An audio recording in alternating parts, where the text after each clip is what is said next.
I-restore nga natin tong relo nating nakatambay na ilang taon. Ha?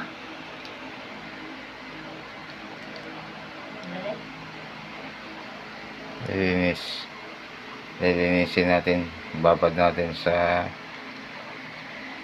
sabon.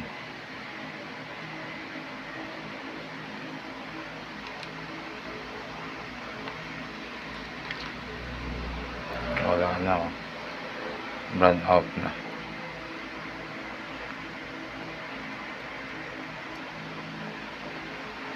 Check natin yan bukas.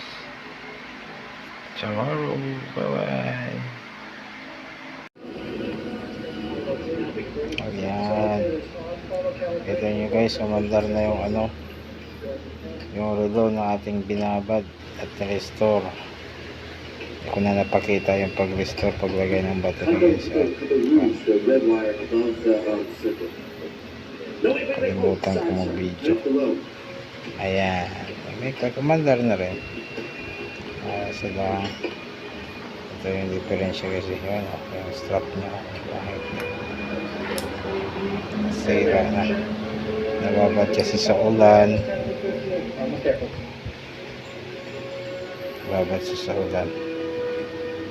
Ayan guys, thanks for watching.